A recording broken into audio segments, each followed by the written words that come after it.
Hello students, in this video we are going to discuss about net indirect tax and net factor income from abroad. Now what is net indirect tax? Net indirect tax refers to difference between indirect taxes and subsidies. Net indirect tax का formula क्या है? Indirect taxes minus subsidies. अब indirect taxes क्या होता है? Indirect taxes refers to those taxes which are imposed by the government on production and sale of goods and services. वो taxes जो लगते हैं on production या फिर sale of goods and services उसे हम बोलते हैं indirect taxes. और example of indirect tax क्या है? Goods and service tax. GST कब लगता है?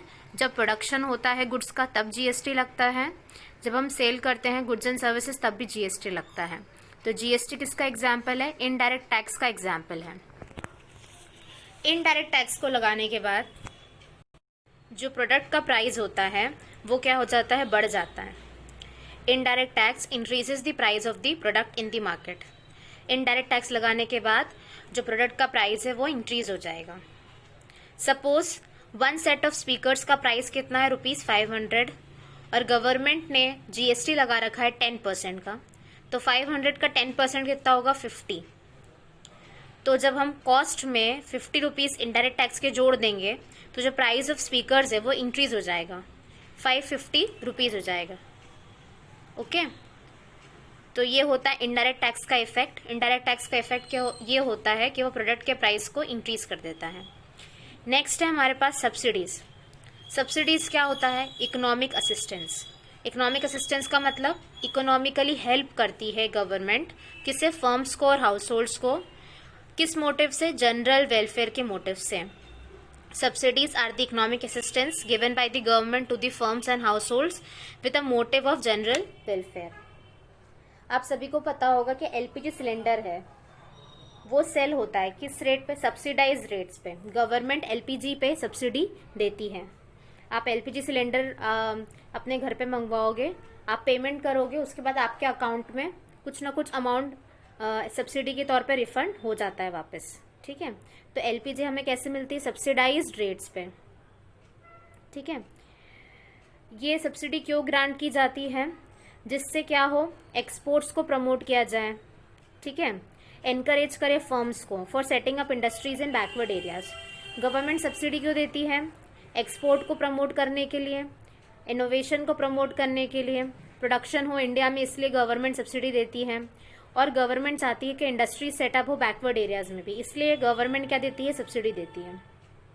सब्सिडी क्या होती है? अपोजिट होती है इनडायरेक्ट टैक्सेस के. ये अपोजिट कैसे होती है इनडायरेक्ट टैक्सेस के? हमने अभी पढ़ा, इनडायरेक्ट टैक्स से कॉस्ट जो होती है प्रोडक्ट की वो इंक्रीज हो जाती है. लेकिन सब्सिडी से क्या होता है? जो मार्केट प्राइस होता है कमोडिटी का वो क्या हो जाता है? रिड्यूस हो जाता है. सब्सिडी से market price of the commodity gets reduced. Subsidies are opposite to indirect taxes as they reduce the market price of the commodity. For example, if government grants ₹10 as subsidy, अगर government subsidy दे रही है ₹10 की on the price of speakers. किस पे? Price of speakers पे. तो जो हमारे मार्केट प्राइस है 550 का, उसमें से 10 रुपीज़ माइनस हो जाएंगे. तो स्पीकर्स हमें मार्केट में सब्सिडाइज रेट में मिलेगा. कितना? 540 रुपीज़ में हमें वो स्पीकर मिलेगा. ठीक है, तो सब्सिडी को हम क्या बोल सकते हैं? इकोनॉमिक असिस्टेंस भी बोल सकते हैं या फिर फाइनेंशियल असिस्टेंस भी बोल सकते हैं. असिस्टेंस का मीनिंग क्या होता है? हेल्प. ओके, अब जो ये नेट इनडायरेक्ट टैक्स है इसका रिलेशन किससे है? फैक्टर कॉस्ट और मार्केट प्राइस से. ठीक है, हम सभी ने पढ़ रखा है फैक्टर कॉस्ट क्या होती है. हाउस होल्ड्स जो भी हमें कंट्रीब्यूशन करते हैं, जो भी फैक्टर सर्विसेज प्रोवाइड करते हैं, उसे हम क्या बोलते हैं? Factor cost. जो भी अमाउंट पे किया जाता है हाउस होल्ड्स को, किसके लिए? फैक्टर्स ऑफ प्रोडक्शन देने के लिए या फैक्टर सर्विसेज प्रोवाइड करने के लिए. फैक्टर्स ऑफ प्रोडक्शन क्या था? Land, labour, capital, enterprise. जो भी हमें सर्विसेज प्रोवाइड कर रहे हैं उसके रिटर्न में जो भी हम अमाउंट पे करते हैं वो क्या होता है? फैक्टर कॉस्ट होता है. ठीक है, तो factor cost it refers to the amount paid to factors of production for their contribution in the production process. ठीक है, फॉर एग्जाम्पल एक प्रोडक्ट है उसका फैक्टर कॉस्ट कितना है? 500 रुपीज़. मतलब इस 500 रुपीज़ में लैंड, लेबर, कैपिटल, एंटरप्राइज सब आ गया, रेंट भी आ गया. ठीक है, उन सब का अमाउंट आ गया। अब नेक्स्ट कॉन्सेप्ट है हमारे पास मार्केट प्राइस। ठीक है, मार्केट प्राइस मतलब वो प्राइस जिसमें हम वो प्राइस प्रोडक्ट का जिसे हम एक्चुअली मार्केट में सेल कर रहे हैं, जिस प्राइस से हम प्रोडक्ट को सेल कर रहे हैं मार्केट में उसे बोलते हैं market price. It refers to the price at which product is actually sold in the market. जिस प्राइस पे हम प्रोडक्ट को एक्चुअली मार्केट में सेल कर रहे हैं वो क्या होता है, मार्केट प्राइस। अब हमारे केस में मार्केट प्राइस कितना है, ₹540। ठीक है, सब्सिडी हमने उसमें से माइनस कर दी थी। ठीक है, तो हमारे पास कितना था, 540 मार्केट प्राइस। अब ये जो मार्केट प्राइस है इसके अंदर इनडायरेक्ट टैक्सेस इंक्लूडेड होते हैं और सब्सिडी एक्सक्लूडेड होती है। ठीक है, तो मार्केट प्राइस का फॉर्मूला क्या हुआ, factor cost plus indirect tax minus subsidy. और ये जो इनडायरेक्ट टैक्स माइनस सब्सिडी होता है उसे हम क्या बोलते हैं, नेट इनडायरेक्ट टैक्सेस। ठीक है, इनडायरेक्ट टैक्सेस माइनस सब्सिडी क्या होता है, नेट इनडायरेक्ट टैक्सेस। तो मार्केट प्राइस का फॉर्मूला क्या हुआ, factor cost plus net indirect taxes. अब कुछ हम एग्जांपल्स देखते हैं जिसमें हम कैलकुलेट करेंगे net indirect taxes in the following cases. Case 1, indirect taxes कितना है, 0 है और सब्सिडीज कितनी है, 100 है। नेट इनडायरेक्ट टैक्स का फॉर्मूला क्या है, इनडायरेक्ट टैक्स माइनस सब्सिडी, तो 0 माइनस 100, तो आंसर क्या है, माइनस का 100। ठीक है, नेक्स्ट है इनडायरेक्ट टैक्सेस 250 और सब्सिडीज कितना है, 0 है। नेट इनडायरेक्ट टैक्सेस का फॉर्मूला क्या है, 250 rupees minus 0 that is 250। Third case में हमारे पास इनडायरेक्ट टैक्सेस 200 और सब्सिडी कितनी है, 120। नेट इनडायरेक्ट टैक्स का फॉर्मूला क्या है, indirect taxes minus subsidy, 200 minus 120 तो कितना हुआ, 80 रुपीज। तो ये हमारा क्या है, net indirect taxes. Net indirect taxes concept हमारे लिए इंपॉर्टेंट क्यों है, क्योंकि ये डिफ्रेंशिएट करता है between factor cost and market price. ठीक है, मार्केट प्राइस क्या इंक्लूड करता है, नेट इनडायरेक्ट टैक्सेस को इंक्लूड करता है, और फैक्टर कॉस्ट क्या करता है, एक्सक्लूड कर देता है नेट इनडायरेक्ट टैक्सेस को। ठीक है, और ये जो कॉन्सेप्ट होता है इनडायरेक्ट टैक्सेस का और सब्सिडीज का, वो 2 सेक्टर इकोनॉमी में इंक्लूड ही नहीं होता है। ठीक है, हाउस होल्ड्स और फर्म में टैक्सेस की और सब्सिडी की कोई बात ही नहीं होती, क्योंकि वहां पर केवल हाउस होल्ड्स और फर्म्स है। ये कॉन्सेप्ट किस में लगता है, 3 सेक्टर इकोनॉमी में और 4 सेक्टर इकोनॉमी में, जिसमें गवर्नमेंट आ जाती है। 3 सेक्टर इकोनॉमी में गवर्नमेंट आ जाती है और 4 सेक्टर इकोनॉमी में फॉरेन कंट्रीज आ जाती है और गवर्नमेंट रहती है, इसलिए उन्हीं इकोनॉमीज में ये अप्लाई होता है। ओके, ये साइड में आपके राइट हैंड साइड में डायग्राम है। अगर आप फैक्टर कॉस्ट में नेट इनडायरेक्ट टैक्स को ऐड करोगे तो क्या निकलेगा, मार्केट प्राइस, और मार्केट प्राइस में से आप माइनस कर दोगे नेट इनडायरेक्ट टैक्स, तो क्या निकलेगा, फैक्टर कॉस्ट।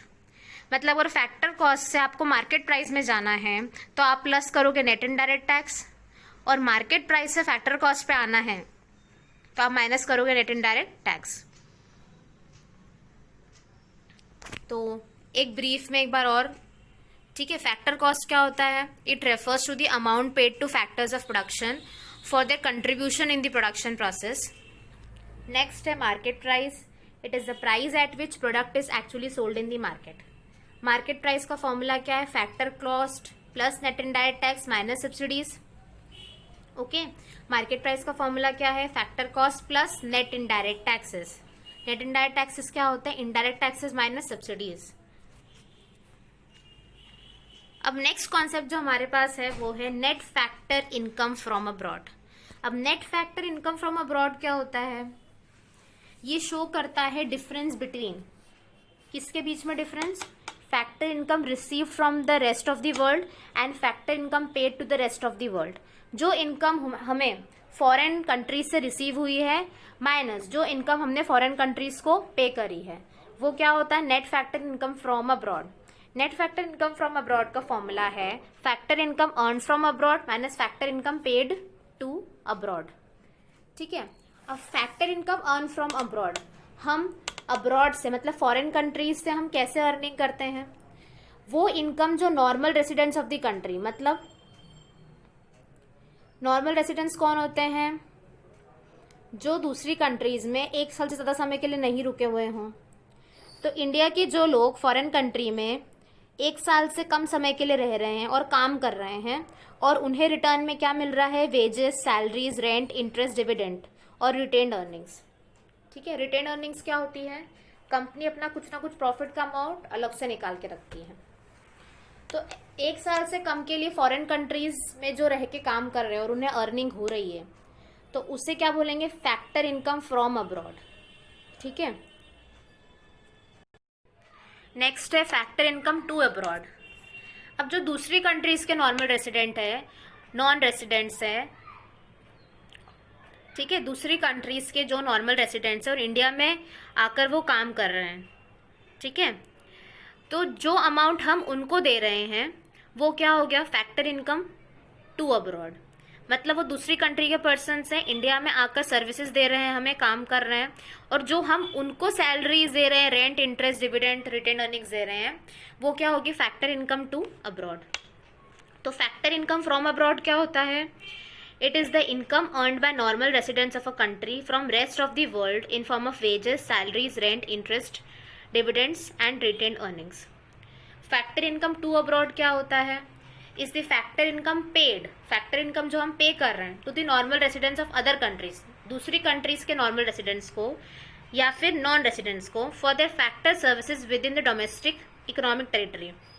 जो फैक्टर सर्विसेज वो हमारी इकोनॉमिक टेरिटरी के अंदर प्रोवाइड कर रहे हैं।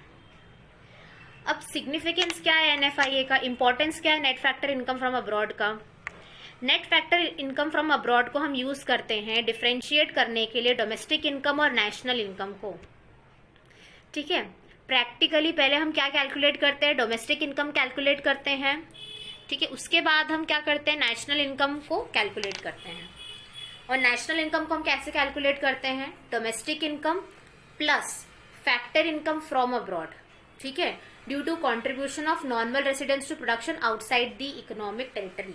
जो हमारे नॉर्मल रेसिडेंट्स दूसरी इकोनॉमिक टेरिटरी में काम कर रहे हैं उनका जो कंट्रीब्यूशन है उसे हम ऐड करेंगे, minus factor income to abroad, ठीक है, due to contribution of non residents, मतलब दूसरी कंट्री के रेसिडेंट्स हैं और हमारे नॉन रेसिडेंट्स हैं, to production inside the economic territory.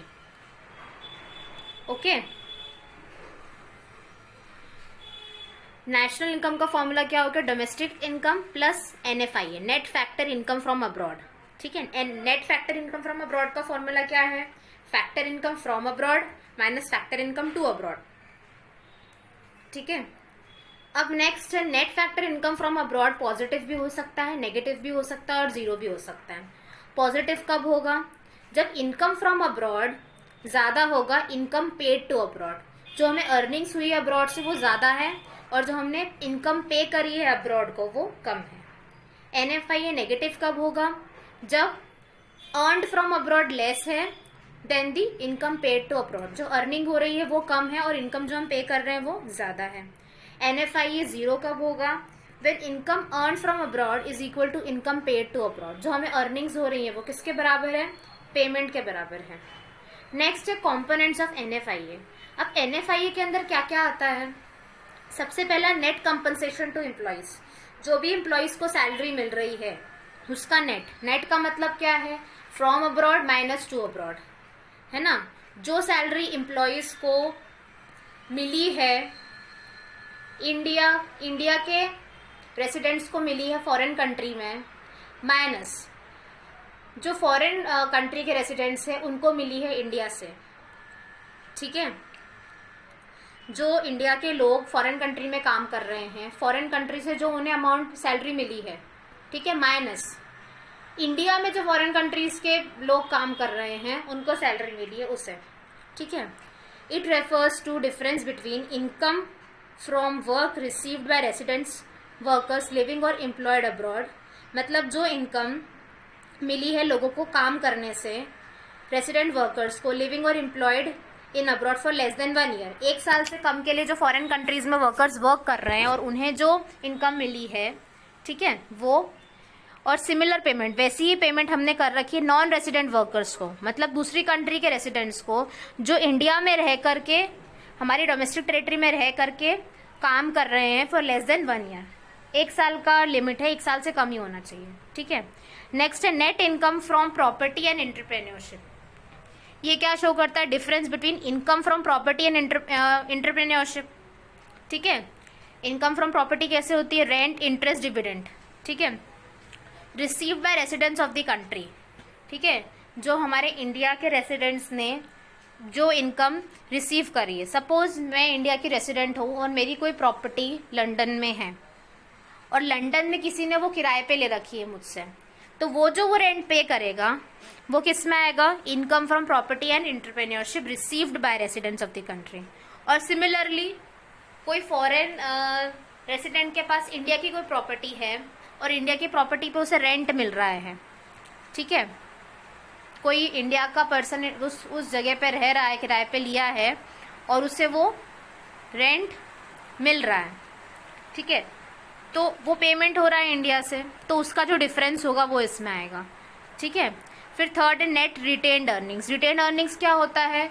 जो भी कंपनीज है अपना प्रॉफिट का कुछ पार्ट अलग से रखती है रिजर्व करके, जिससे वो उस पैसे को यूज कर सके टैक्स या फिर डिविडेंड को पे करने में, ठीक है।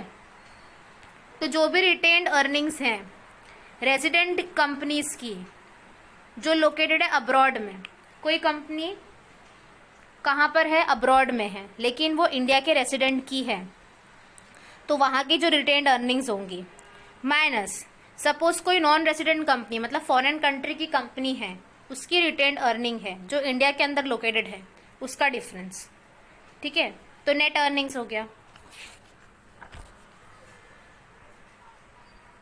तो net factor income from abroad is equals to net compensation of employees plus net income from property and entrepreneurship plus net retained earnings. NFIA zero कब होगा? जब इकोनॉमी क्लोज्ड है। इकोनॉमी क्लोज्ड है मतलब हम कोई डील नहीं कर रहे हैं फॉरेन कंट्रीज से या फिर रेस्ट ऑफ द वर्ल्ड से। अब हम कैलकुलेट करते हैं NFIA, calculate NFIA net factor income from abroad calculate करना है।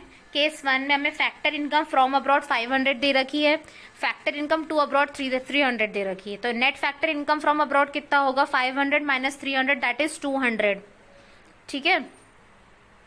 From abroad minus two abroad, ये क्या है? पॉजिटिव है NFIA। फिर next factor income from abroad कितना है? 250 और फैक्टर इनकम टू अब्रॉड कितना है? 620। तो from abroad minus two abroad 250 minus 620, तो माइनस का 370 आया है। तो NFIA क्या है? इस केस में नेगेटिव है।